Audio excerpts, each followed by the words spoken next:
Good morning. Welcome to the Long Live Alternative Parties podcast. Free Press Media Press Inc., an alternative parties books publisher, sponsors this podcast. I'm Andrew Bouchard. Welcome to the Long Live Alternative Parties podcast. Today we have another exciting guest like we always have. We have the Benton County Libertarian Party. So welcome to the podcast. Thank you, Andrew. Let us get started by you kindly giving us an introduction to yourself, a brief biographical sketch. Okay. My name is Bobby Wilson. I'm the treasurer of the Benton County Libertarian Party. I'm running for Justice of the Peace in District 4 of, my county. I have been active in the party for my local thing for probably about 4 years now. And I think I've basically been a lifelong libertarian, but it's kind of just one of those things where I really didn't start to really get involved until my 30s, and then I got really involved in more local stuff, like I said, 4 years ago. So in your 30s is when you got involved in the Libertarian Party? Yes. That was when I started becoming a national member and voted, for Gary Johnson in 2012. So it's been a good decade, your involvement, plus. Yes. Kindly tell our audience about your area. What are the demographics of your area of the nation? So I'm in Benton County, Arkansas, which is northwest Arkansas, a.k.a. Walmart, Arkansas. So it's where Walmart's located.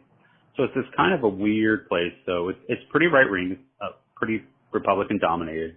But because, we have a college, University of Arkansas, and Walmart, to be a vendor for Walmart, you have to have an office in Walmart. So my big joke is that everybody from around the country sends the most annoying person from their office to Benton County. And so we have a nice mix of people. We have a very, it's mostly white people, but we do have a growing Indian population, mostly because of Walmart. And that's about it. Like I said, it's Republicans, for the JPs, the Republicans own all 15 positions. While we are trending blue, because, as cities grow, they just become bluer, it's still heavily Republicans, where they probably clear 70% of the vote during, over, whether it be for the House position or the, or the Senate or the governor. So, how big is the city? The county is 250,000 people now. Okay. So, we've pretty much doubled in size in the last 10 years. Whenever you see like top best places to move to, Fayetteville/Bentonville, Arkansas is consistently top 5. So, until recently, housing was real cheap, but not so much anymore. So. Oh no. So what is your explanation from a libertarian perspective about the housing prices rising? So it's a couple things. Like one, I think it's probably environmental regulations preventing production locally. There are, you look at say like trucking, right? There's a lot of EPA regulations and a lot of stuff regulations they put on the truckers and they put on the trucks that have severely increased the shipping costs of interstate aspect of truckers just going from like Texas to where I'm at. Not to mention, we've had, I want to say at least 2 or 3 mills because I'm in construction, in my general vicinity, within 50 to 100 miles of me, that have closed down in the last, 10 years. And a good chunk of that is they just, they have to do they can't compete on the low end stuff because of, you look at like Brazil or China, they just like shove everything into the rivers and stuff. Whereas you can't do that, in richer places. And, so then you go to the high end stuff, but basically everybody just wants cheap houses. And so everything's just getting cheaper and cheaper. And,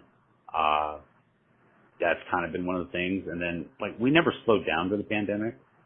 So, like Texas, Arkansas, just been going to the moon on building houses. And, Mexico, their mills, because of COVID, they were shut down for a lot of time. And not only that, their government, they have a very, very centralized government. So for them to cut down trees to put into the mills, that was shut down for about 6 months. So there was, there's all these like weird things that were causing shortages. It wasn't just, there wasn't just one silver bullet you could point to, but it was basically all across the chain. There was problems everywhere. Sure. So since you mentioned that you're a treasurer of your party, kindly describe the responsibility and activities of a treasurer. So like I said, so our local affiliate is kind of small. So we have about 10 really active people and about another 10 semi-active people. Basically it's just whenever we, just maintain the bank account, and whenever we want to spend money, whether it be, like recently we were doing like the little libraries and we had to buy a stamp. So then, I cut the check. When we want to go to an event, which we haven't been able to do the last 2 years because there really haven't been any events, like festivals or anything like that, then I would pay for that. And then just every meeting, I just balance books and just show everybody what we're spending, what we spent it on, how much money we have in our account. And then we talk about ways we can, increase revenue and anything like that. So. Sure. When you say little libraries, are you talking about little free libraries? Yes, little free libraries. So we contacted the Mises Institute, and they give away a lot of the free economics in one lesson. We got a lot of like pocket constitutions, and then if we ever get any children's books that people donate, or we can find real cheap, then we stamp it, donated by the Libertarian Party of Benton and Washington County, and then we just go around and there's about 50 to 80 of them in the larger Benton, Washington County area. So. Wow, that's a great strategy to get the word out. Since you're mentioned, I'm sorry, go ahead. I cut you off. I was going to say, we try to do a lot of little things. It's one of those things because we're not very big, so we try to think what are the little things that we can do that can add value to the community. So, and that's one of them. So how are the stewards receiving that? Do some of the stewards not want the political stuff in there, or are the stewards of the libraries okay with it? So how are the stewards? Now it's fine. So how are the stewards reacting in this area? We have little free libraries in our area, and some of the stewards, most of them I would say are receptive to whatever materials put in there, but some of them are very strict. How are they over there? They're basically, I just walk up and we just put them in. So, and I haven't heard anything. Nobody's called us to say there's any problems. So that's good. I mean, like I said, economics in one lesson in the Constitution are pretty benign, right? We're not like we're not giving them like the super hardcore stuff. So. Oh, sure. So, in regard to your Justice of the Peace race, how are you planning to implement the Libertarian vision? Shall you get elected? What would you do differently than what they're doing as the two parties? And how are you going to challenge the status quo and stay afloat when you do things people don't like? So, like, in general, like, if you care about criminal justice reform, your Justice of the Peace is probably, your county office is probably the best place to start, as opposed to like national or even, state races. Sure. The county manages the jail. The county manages the sheriff's office, and they pay for the court. So since you have the power of the purse there, you actually have a lot more power in aspects of that. So, like we've done things where we've tried to make it illegal for, county employees to enforce, anything unconstitutional. Now we failed in those ordinances because we try to pass ordinances, not resolutions. But in general, it would just be like, from the criminal justice side is, we can adjust the rules to where if somebody's not in there for, our stuff's kind of weird with marijuana. Like we've legalized it through the ballot twice, and the state has always done really hinky stuff to like prevent it from, being fully implemented. So it would be a standpoint to where we just wouldn't hold, we could change the rules to bail and, make it to where because our jail's overcrowded right now. So we would say, okay, any nonviolent drug offender, then, they're not going to have a bail and we're not going to keep them in there. Same thing with, the debtor's prison process. There's, somebody will get a ticket for some reason, or they'll get out of jail and then they can't get a job. And then they have a failure to show up to court because they don't have a driver's license or a car. They don't have any money anyway. And so it just kind of piles upon. So you get a fair amount of people in jail just because they didn't show up to court and they owe the state technically $300 or $500, but that's because they can't get a job, but they can't have a license. Or the same with, marijuana possession or anything like that. So just by changing the rules with that, we think we can prevent the jails from being overcrowded from just that alone. As we've dug into the numbers, it seems pretty solid.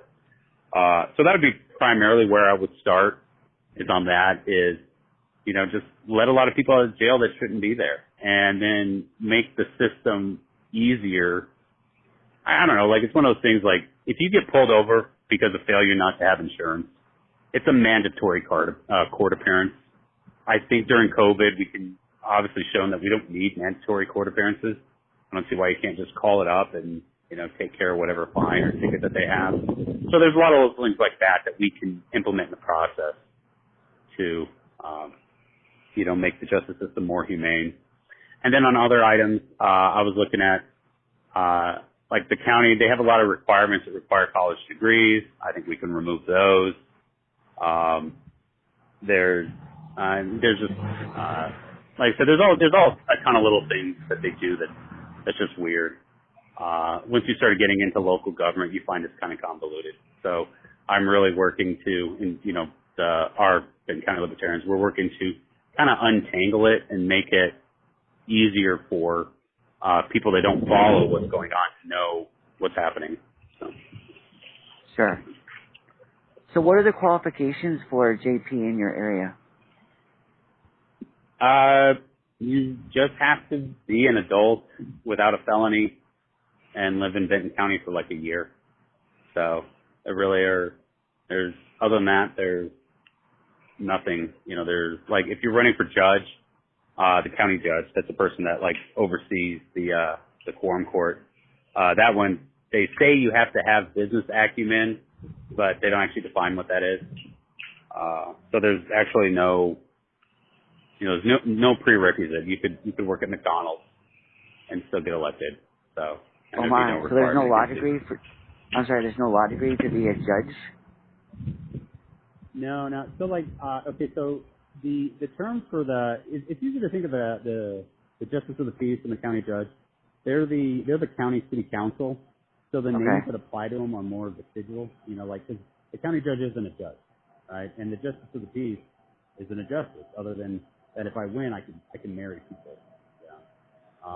That's about the only without that. But it's more like county city council, and then the judge is more kind of like the mayor of the county. It's easier. Okay. I don't know. So like I said, so this is just Arkansas, and they got some old terms. Okay. Kindly describe, in addition to marketing through those little free libraries, what other activities has your chapter done? Okay. So we did a children's book contest by children. So it's the idea is that any person that's going to either public school or even homeschooled in Benton County, they submit their a children's book, and we the winner will give them a prize. We've also we donate to local charities like toilet paper, toothpaste. I'm sorry, you're fading a little bit. What? You're fading a little bit, unfortunately. Okay, hold on a second. Yeah, now it's fading. Okay, so you're saying you donate to charity? Yeah, so we donate to charity, so we kind of have a thing where, that doesn't really advertise this, it's more just something we do, right? There's all these couponers online, whether it be TikTok or YouTube, and you can find, from Walgreens, you can always get free toothpaste, or you can get a lot of paper products and a lot of non-perishables for, 50 to 80% off the cost. it's pretty common to find that. So we've been active in that. Like I said, it's one of those things we do go to events when they were there. So we've been to a bunch of gun shows, and now we're starting to branch out and doing other things. And so this is kind of the main ways. And then this year, since I'll be doing a lot of door knocking as well. So. Well, that's good. So the campaign, I take it, is in November, right? The election? Yeah. The election is in November, so. So now it's March. You got about 8 months? Yeah, we've got about 8 months. You basically, to win in your county, I'll need to get about 2,000 people to vote for me.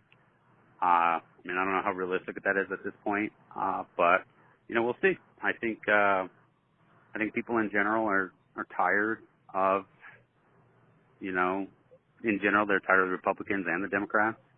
The county itself, they're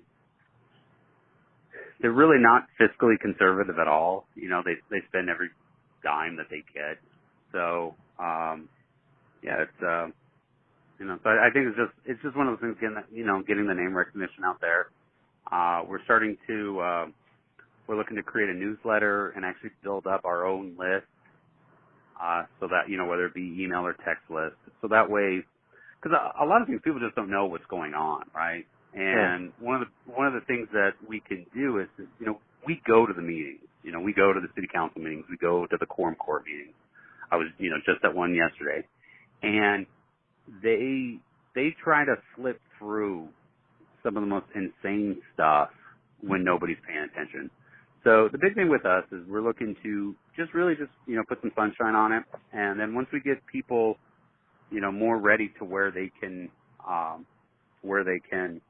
know what's going on, and then you'd be surprised how easy it is to stop things at the local level. You can kill, like, big projects with maybe like 10 or 15 people. So you don't need, granted, it's a lot tougher to build things and to pass ordinances, but you can prevent things from happening. Like, just like, think of like the worst things that the county does or the city does, and you just stop it in the tracks, because most of the time these elected officials never talk to anybody from their district, or don't even know who they are. So so my goal is, my real overarching goal is I'd like to get anywhere from 50 to 75 people that are willing to call their justice of the peace or call their city council person if I say, hey, this is going on, and maybe we should call them and say this is a dumb idea. And if they can get 10 people fill in their inbox or leaving messages, and then it's really easy to get no votes, or you get something where it just gets completely tabled. And and so that's kind of like my overarching goal this year. I think we can do it. And the local politics for me is where it's at.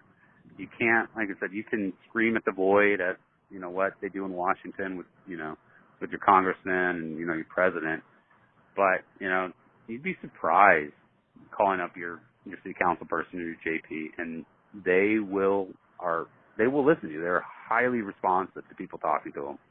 So, and usually the local government people are actually pretty nice. So, well, that's good. Yeah. Today I was listening to the Libertarian debates from 2020, and they had Burning Supreme and all the other ones. And one question they asked me, I want to ask you, they were asking about rent. And I didn't hear about this from the Libertarian perspective, but some Libertarians believe, according to that rent is theft. So do you believe rent is theft, and how would you describe the rent in the current situation from a Libertarian perspective? So I guess it depends on what you are defining rent. If you think of rent as in like, I don't own a house, I rent a house from a landlord, then that is absolutely not theft. Okay. When you think of rent the way it used to be about 100 years ago, it's basically just like a monopoly that, people, that the government and local businessmen engage in to where they're able to price gouge. Okay. So on the rent standpoint, but if we want to get into it like from a libertarian perspective, how to get lower rent and the way everybody thinks about it, it's really you need to get locally with your city and you need to adjust the zoning laws. The zoning law. I mean, a lot of people, like I said, if you want low rent, then you need to build more houses. And I mean, that's just you need to build more units. You need to build denser units, and it needs to be able to be built faster. And because it's really the only thing that lowers the cost and increases the quality is just more, right? When we're, when you're buying, when you're, you can't really change Coke or Pepsi from the inside, right? I mean, they changed Coke's flavor and then everybody hated it. But really just you drink Sprite or water, anything like that. So you need more. You need more houses if you want lower rent. Because it's only when there's it's crazy when there's a lot of supply in the market, rent is cheap, and that's what it is. But once the supply is shortened, then prices just go through the roof. Like right now, like in Northwest Arkansas, there's the smallest amount of houses on the MLS. That's what the realtors use to these are the houses that is known for sale, and it's been since 2009. And we have doubled the population. So that just tells you how crazy it is. Like a house goes up on the market, it's usually sold same day, right? So if you're a renter and there's a shortage of rental of places to rent, you're going to be able to charge a premium. And this is the way it is. So if you want to solve high rent, you need to build more. And a lot of these places, whether it be New York, San Francisco, they just don't build enough. In Arkansas, I mean, like in our area, like I said, I'm in construction. We are so busy, and they're actually, when it comes to buildings, they're not bad, but because of the way they do the zoning, you don't get the high density areas, right? You don't get like a 24 building apartment complex. I mean, you have very few of those because it's so much hassle and so much money to change the zoning for that. And so, they limit the number of people that would enter into that. Whereas, but single families, people are building single families nonstop, and it's just crazy. So, so that's my answer to the rent. You got to build more, you got to build faster, and so that's a libertarian solution, at least in my view. Sure. So, are you with the people who would want to also change the zoning from the commercial solely areas to also allow for residential and so-called commercial areas? Yeah. I mean, I am definitely for mixed use. I think a lot of times, like my area, the way it's zoned, I have to drive everywhere, right? And the really good areas of town are very, they're walkable. And like my area is not walkable, so you can only get like walkable areas if you actually have more integrated, where you have you maybe have like an ice cream shop on the base or a salon, and then you have where like the owner sleeps at night, right, on top of it. So no, I'm definitely for more of a mixed one. Whether or not you want to do like a factory, I mean I definitely wouldn't want to live next to a factory. So with that, you would probably want to move those to your industrial part of town to be separate from your residential and most commercial. So, sure. But it's one of those things. There's no perfect answer, right? I think like a red light district is probably the way to go for like any of your vice stuff. But because I wouldn't want like a mixed use brothel next to where I live. But on the other side, I'm a libertarian, so somebody can use as long as they're not like hurting anybody. They can really use their property however they want to. So. Sure. Sounds good. So it also sounds like the issue of sprawl can be reduced by reducing government regulations and zoning. I definitely think so. I think the way that the city planners or county planners do everything with the zoning, they have all these rules that they have to follow that they literally just made up. And, you know, you look at these easements and you look at this and, you know, like and it's just one of those things to where like they're usually behind the curve on technology. And so, and I mean, there's, like I said, if you really look into like zoning, like New York had a twice the population density, you know, 100 years ago than it does now. And that's because they like made it tough to build and then they just push everything out. I mean, I know it's kind of like, you know, think about it. Well, why would somebody want a, you know, 400, 400 square foot, you know, studio? You know, when I was 23 living downtown Denver, that was awesome, right? That was awesome. I didn't need 3,000 square foot in my house, right? And what happens is as they do this zoning and they cut things up and land becomes scarce, but the houses are only zoned for like one house. They have to make the builders have to make the houses builders have to make the houses bigger so that way they can get their value out of the lot. Because the lot size, and like just in our area, you know, 15 years ago, you could get a really good lot in a good area for like $5,000. Now those same lots go for like $30,000. So if you're a builder and you're building on that, now your like lot cost, you know, increased six amounts. So now instead of having, you know, you could have built, you know, a 1,200 square foot house and you would have like a half an acre yard. But now you need to put, you know, a 2,800 square foot house on there. And you'll have to put that, you know, you either make a really big ranch or you're going to have to, you know, put that second floor on. And you really wouldn't have needed to, when the lots were cheaper.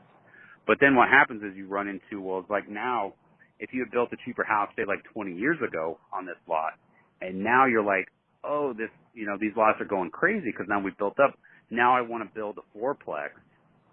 But to do that, I have to invest, I have to get a land survey. I have to do, you know, all these different things that just aren't, you know, they just cost a lot. And so they really limit the number of people that can get involved in that to, you know, build a fourplex. And then now instead of having one family, you know, instead of having potentially four families that would live in an area, now you just have, you know, one. So. Interesting. So for our audience out there, whether they live in your area or elsewhere, how can they support your Justice of the Peace campaign and the Benton County Libertarian Party in general? You can just come find us on our Facebook page. We're the Benton County Libertarians, just Benton County Libertarians. I'm like my webpage is not up yet. Okay. I finally got my campaign bank account last week, so I just haven't set up my webpage yet. But it's really more about like like I said, I would prefer any of the people that are out there, instead of, you know, unless they're in Benton County, I would rather them just contact their own Justice of the Peace or looking at what their own county and local government is doing. And cause that's really how that's how you're gonna fix it from bottom up. Is you gotta hold, I mean, the city council people, the Justice of the Peace, they never talk to anyone, except amongst themselves or, you know, execs at, you know, whatever big corporation is in your area. So, but they don't really talk to people that, you know, feel the pain of, having to fill up the tank of gas. I mean, there really is a weird, like the people that work at Walmart or work at Tyson, you know, in the offices, you know, they easily make six figures, right? So an increase of gas that goes up by $1, you know, doesn't really faze them. Whereas the people that are working, you know, that are delivering everything or working construction, you know, the daily labor jobs that are making, you know, $15 an hour, that really hurts them. So they don't really talk to people. They don't really know how much pain people are going through. So it's real important for them to actually get that feedback from you. So that is my to do for anybody. If you're not in Benton County, you know, get involved in your local government and see what they're doing. They have a lot of programs. You can ride along with cops. They have, I mean, like, you'd be surprised how much stuff the local government has for their citizens to help out and to be involved with it. So. Good to know. That sounds like a good suggestion. Well, thank you kindly for coming on the podcast today. We appreciate you sharing your views, and we wish you the best in your Justice of the Peace campaign and the party in general. All right. Thanks so much. Have a great All day. right, take care. All the best. Bye.